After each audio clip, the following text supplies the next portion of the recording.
بسم اللہ الرحمن الرحیم۔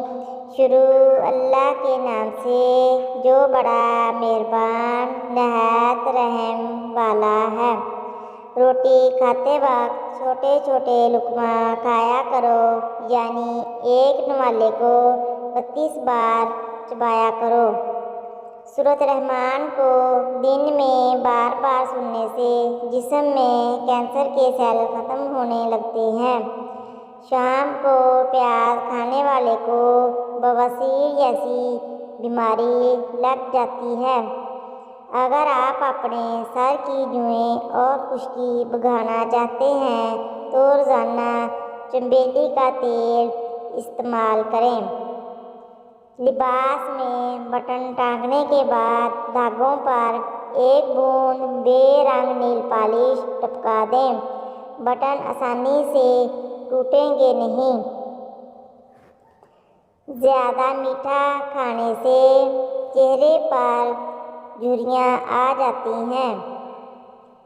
زیادہ نمک استعمال کرنے سے ہڈیاں کمزور ہو جاتی ہیں۔ سیب کا مربہ دل کو طاقت دیتا ہے۔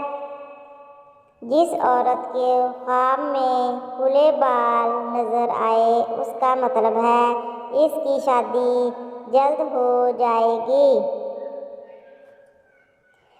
جو بندہ کھانے کے بعد گڑ کا استعمال کرتا ہے اس کا معدہ اور حافظہ کبھی کمزور نہیں ہوتا۔ کنو موڈ کو ٹھیک کر کے چڑچڑاپن دور کرتا ہے۔ جس کے ہاتھ پاؤں سن ہو جاتے ہیں وہ اپنے ہاتھ کے ناخنوں پر مٹی کا تیل لگائیں اور پھر ایک قطرہ ناخن پر ڈال کر اسے مسل لیں۔ اس سے ہاتھ پاؤں سن ہونا بند ہو جائیں گے۔ ویڈیو دیکھنے کا بہت شکریہ۔ اگر آپ کو ویڈیو پسند آئی ہے تو ویڈیو کو لائک، کمنٹ اور اپنے دوستوں کے ساتھ بھی شیئر کریں۔ چینل کو ضرور سبسکرائب کریں تاکہ ہماری تمام ویڈیوز کا نوٹیفیکیشن آپ کو ملتا رہے۔